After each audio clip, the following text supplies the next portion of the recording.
Welcome to another episode of the Take a Step podcast. I am excited to be back after a month off.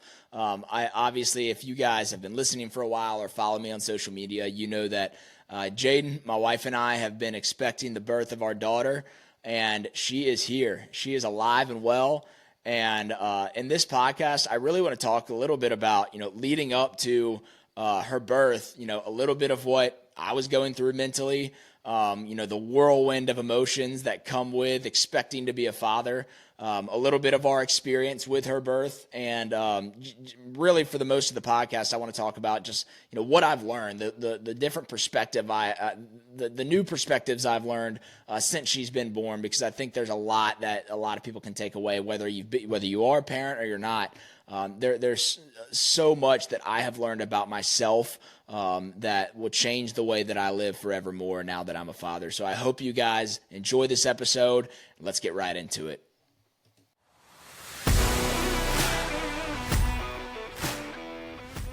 What's going on, and welcome to the Take a Step podcast. I'm your host, Josh Johnston, founder of Take a Step. It's a community that's focused on bringing together like-minded individuals who are all purpose-driven towards taking action to maximize their God-given potential. If you find value in this podcast, please leave a rating and review on whichever platform you're listening. It really helps us to continue to grow this community and change more lives for the better. Feel free to give me a follow on social media at __ take a step __ and reach out to me if you have any questions or just want to connect. With that being said, let's dive in.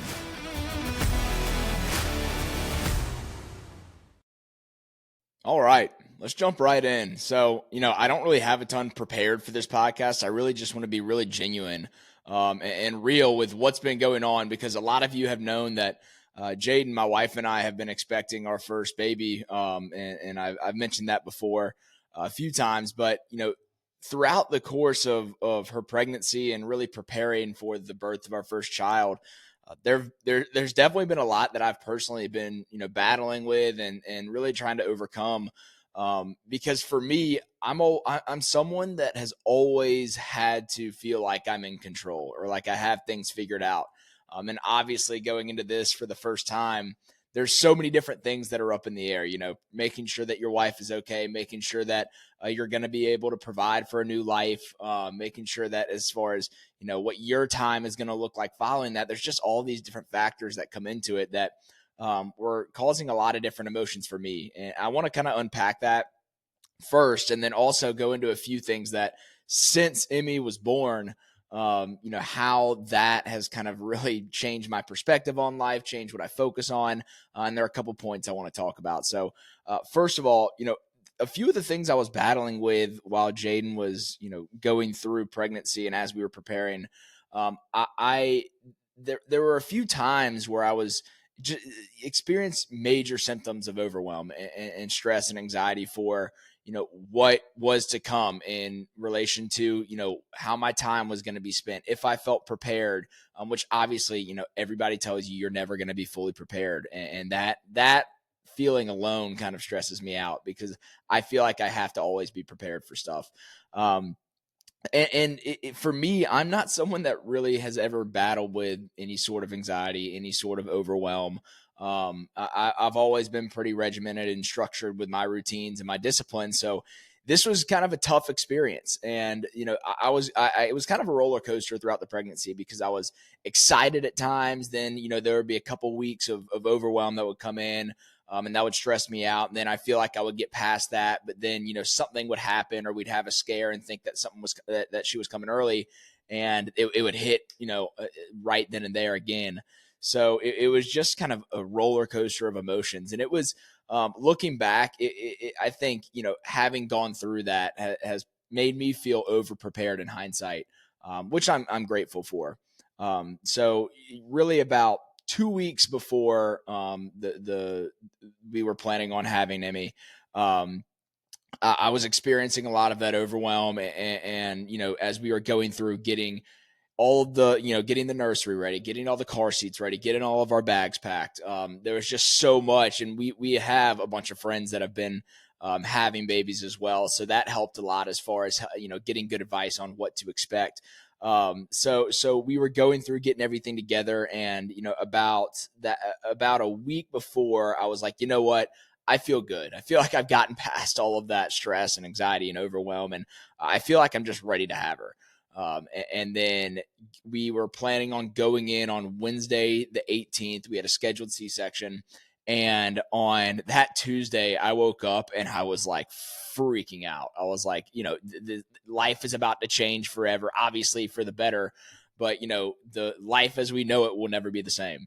It's not just going to be me and Jaden. It's going to be Jaden, myself, and Emmy. And obviously can't forget about Cooper, our pup. But, life is never going to be the same. And just the thought of that was freaking me out. But I was also very excited. So, went through that on that Tuesday. And then Wednesday morning, we woke up and for some reason, I just felt so excited. And I didn't really feel very worried or stressed. I was just super excited. So Jaden would probably tell you the other end. She was definitely, freaking out about the procedure that she was about to be in. So I was trying to play the role of calming her down. Obviously, getting the music going in the house that morning was trying to get her hyped up and get the energy going. But it was a fun morning. I really look back on the morning, right before we went in with just good memories. And, we get in the car, get our bags packed in the car, and we start to head in. And again, getting the stereo blasting, trying to get Jaden hyped up, trying to get her to forget about the procedure she's about to be in, and just the excitement that's about to come with having our daughter that we've been preparing for 9 months. So we go in, and right when we turn the corner to go into Northside Hospital, I see the sign Northside Hospital, and all of those symptoms of the stress and anxiety hit me. We're like, oh, freaking crap. Here we go. Like, it's freaking go time. So we're pulling in, and instantly both of our moods just completely flipped, and we're like, oh crap, here we go. So it was definitely funny to kind of see, not only over the course of the 9 months, but also, that morning, just, the roller coaster of emotions were so real. And it's hard to explain, and it's hard if you haven't been through the experience, it's tough to be able to communicate, how it actually went, but it was just all over the place. So we get there that morning, and we had a scheduled C-section, so it was being able to plan was pretty cool, because you have this idea of what birth is going to look like whenever you have your first baby. And having, instead of waiting for, you always hear about, her water's going to break, and you're going to be rushing, throwing things in the car, rushing to the hospital, trying to get her room last second, and while she's going into labor and everything. But for us, it was, here's your appointment. You're going to show up. I think we showed up at God, what time is it? I think we showed up at 9:30. No, we showed up at 8:30. The procedure was supposed to be at 10:30. So we just like, here's your time. You're going to show up. You're going to check in. We're going to get everything together, and we're going to go in, and your baby's going to be here in 2 hours. So it's just a crazy feeling, instead of, what you think birth is going to be like for so long. And it's just this very structured thing that you can prepare for. Just logistically, it made it very easy. Obviously, the procedure and what comes after that, as far as the recovery for Jaden, is a little bit tougher because it's a C-section, but still, it was there were a lot of really cool benefits that we didn't think about, because everyone thinks about a C-section as like, oh, it's this scarier procedure. It's the most commonly performed surgery in the country, which gave us, a lot more. It made us feel a lot more at peace with it. But so we get there, go through all, get everything ready, go down to the room that we're going to be in, and just start going through the process. The doctors come in, prep her, give her she gets the what's the name of it? The epidural shot, and start to go into the process, take her back into the room, and I'm sitting there waiting, just kind of freaking out about what's about to happen. And they finally come back and get me. I go back into the room, and they start the procedure. And in like 15 minutes from the time I get in the room, and it was an intense 15 minutes. I don't want to overlook that, especially obviously for her because of what she was going through. But it was just like, you go in the room, they start, and it is like go, go, go, go, go. And it's just, you feel the intensity in the room. I feel like you could cut the tension with a knife in that room. And then, she's going through it. I can see in Jaden's face as they're starting to get deeper into the procedure, that Emmy's about to be here. And you can hear the doctors talking about, where they're at in the procedure, giving each other their cues as far as, where they're at in the procedure, where the baby's at when they start to see her feet. And as they pull her out, we heard that first cry. And it was, I'll be, 100% transparent. Jaden and I were looking at each other. I was trying to, help her to stay strong. And the first time we heard a peep from Emmy was a little faint cry. And instantly, like, we could just see tears fill both of our eyes. And it was a surreal experience to just hear that it pictured as this, something forming in Jaden for the past 9 months. And to actually hear that for the first time instantly, there was just this emotion that I can't even describe. So it was just such a cool experience. And I it's something that I will never forget. And it will definitely be ingrained in my mind forever. But they take Emmy over, clean her up on a little operating table, and then they bring me over to come see her. I saw her for the first time, and it was just like, oh my gosh, like, this is something that we knew was going to happen, but just being in that moment was so surreal and so crazy. And to see her for the first time, what she looked like, being able to feel her and hear her, and hold her was just, it was so crazy. So I go back to the operating table. They bring her to Jaden and I, and we get to kind of have a moment with her. And it was just such a cool experience. And over the course of the next few days, we stay at the hospital, develop a little bit of a routine. Those first few nights, oh my gosh, talk about no sleep, doctors coming in and out. My fear for changing a diaper for 9 months, I was just like, we'll deal with it when it comes. And then it came, and I was not ready. I'll be honest, I was not ready at all. But it was very cool experience, just kind of being able to learn and start to develop a little bit of a routine. We were in the hospital for 3 days after, and then we were released and came home. And we have been home at the time I'm recording this for 2 weeks and 2 days. And it has been amazing having a little family of my own at home, starting to kind of do the family thing of, having dinners with our daughter. Obviously her feeding schedule is crazy. Her sleep schedule is crazy, but it is so worth it. And it's been an unbelievable experience. So with that, I want to talk a little bit about a few of the things that have really changed my perspective on life. Some of the things that I've learned about myself, some of the things I've learned about Jaden and just life in general, having, a daughter of my own now, and how it's really flipped my perspective on so many different things. Because I think whether you've had kids or haven't had kids, I think there's so much you can learn and grow personally from just having heard from people that have been through that experience, because it gives you a new appreciation for life, a new appreciation for relationships, for love. And I'd love to share a couple of my insights with you guys. So number one, I've learned that the importance of having to deny myself and put Jaden and Emmy before myself, their wants, their needs, their desires, time, everything for them before myself. And that's been, there was a baby step into that when Jaden and I first got married. I knew, my time wasn't, my own anymore. It was ours. And what was going to benefit us rather than just myself. Now, that is exponentially greater because I have a life that's dependent on me. Jaden is doing everything she can to care for Emmy, but she also needs care. So there's just so much that comes into that, and I knew that that's something that me personally I've always kind of struggled with. If there's anything that I'm selfish with, it's my time. And that's been something that it has been, very eye-opening to me over the past 2 weeks.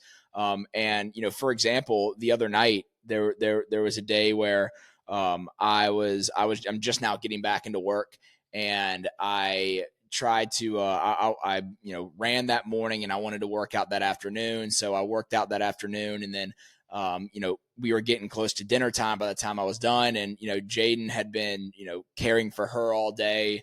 and she stopped me. And this is another component, which is communication. But she stopped me and was like, "Hey, I need to tell you something. There's been today's been kind of tough on me." And she was just very open and honest about, "Hey, this is kind of what I've been going through today, and I want to address it now." And to be honest, I respected that more than anything. The ability to just be honest and have that open communication and not just put it off, because if we put stuff like that off, we know that that's just going to build up over time and it's going to explode down the road. So I was very thankful that she confronted it, but it was just another eye-opening scenario for me that if I want to do something, obviously have that communication with her, but maybe I can wait. Maybe I can put that off until a time where it's not going to take away from the time of our new family. So the importance of denying myself and my wants and my desires only to, elevate the I guess the importance of our family dynamic now. Number 2 is staying present. This is something that for me, that I heard this concept called nexting. I heard it from Chris Williamson on the Modern Wisdom podcast, but he talked about a concept called nexting, which is, anyone who is, it's so impossible for them to stay present in the current moment because they're always thinking about what next, what are they going to accomplish next? And there's some health to that, because having that growth mindset, always being, driven toward the next best thing. I think there's definitely some healthy levels to that. But when it doesn't, when it prevents you from the ability to stay present in the current moment, that's when it becomes dangerous. And having my daughter now, there were times in the hospital where I'm sitting there holding her, looking at her, and I don't care what texts I have to answer, emails from work, different, podcasts that I'm thinking about, all these different things in life and the challenges that come with life as well. There was zero thought in my mind about any of those things because I was so engaged and present with holding my little girl. And it was just such a cool moment. And there were multiple times where that came to my mind of just like, it is so nice just to be fully engaged in the current moment and what's going on.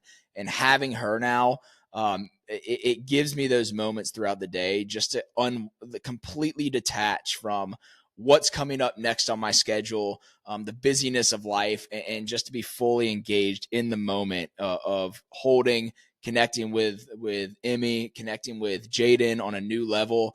It's just amplified that idea of staying present in the current moment.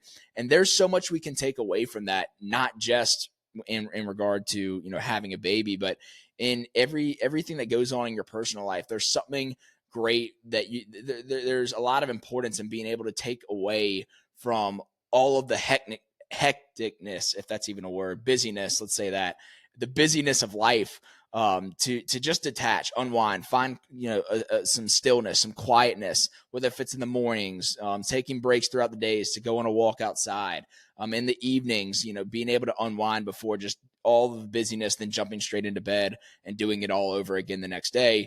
Where are some times where you can break up that, that busyness to have some stillness, some solitude. And I think that'll allow you to experience a lot more presence in your day to day. Number 3, and this one has been huge for me, is the clarification of my why. And I made a post about this the other day at the time of this recording. But so many people just go through life, and especially like the growth-minded, ambitious people, relying on hard work, which is a great quality. The attribute of a good work ethic is one of the most important attributes you can have. But if you're just working hard to work hard and, create more busyness and complexities in your life, what's the point in that if there's no purpose and no why behind that? And for relating back to, being a father now, having Emmy and having this family dynamic where there's so much more missionality involved in like, where are we going as a family now? What's the future look like? That why, holding my daughter, being with my wife and daughter at the same time, and understanding that we're building our family and building our future together. And how are we going to do that most effectively? That is my why. That is such a big driving factor for me to do what I do to the best of my abilities moving forward. And whether if that's, a child, whether if that's some self-ambition, whether if it's related to your faith, whether if it's related to wanting to be the best for your community, whatever that looks like for you. What is your why? What is that driving force behind what is the driving force that's going to propel you to be the best version of yourself, and then allowing that to then define your goals, rather than defining your goals and figuring out, what's my why behind these goals, but what is my why? And then based on that why, what kind of goals am I going to set moving forward? Number 4 is realizing the magnitude of God's love and mercy on me throughout this process. From the moment I held Emmy, just the emotion of love was so apparent, and just holding this little girl that Jaden and I created, and knowing the love I have for her, and then taking a step back and realizing that there's a love more powerful than that. And that's the love that God has for me. And it's just like, how can someone have more love in their heart than the love I have for Emmy right now? And because that's what God tells us, that is the strongest love that exists. And it's just unimaginable that someone can love at that level. And allowing God, not allowing God, but seeing that God's mercy is so strong that he allows me to experience this with my family and with my daughter, is something that, to be honest, I don't feel like I deserve, but he loves me so much to allow me to experience that anyways. And that is mercy. People talk about, grace and mercy from God, and like, what are the differences there? Grace is when he doesn't give us what we deserve, because, being a sinful man, all of us are sinful. And what we deserve is to be punished because of the sins that we commit. But because of God's grace, he decides to give us another chance, to give us the choice to, accept him and have a relationship with him.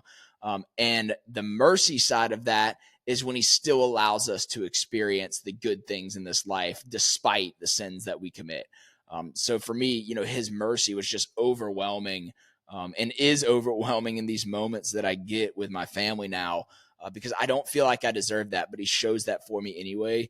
And experiencing that mercy has just really deepened my relationship with Christ. And I think there's so much. If you're a parent and if you're a follower of Jesus, I believe you know exactly what I'm talking about, because having a eternal heavenly Father that shows you a love greater than you have for your son or for your daughter, is just so crazy to think about, and it's really opened my eyes to the magnitude of my relationship with God. Number 5, and this is the final point I'll hit on, is setting the example. Something that's been continuing to just ring in my head is to be the man you want your daughter to look up to.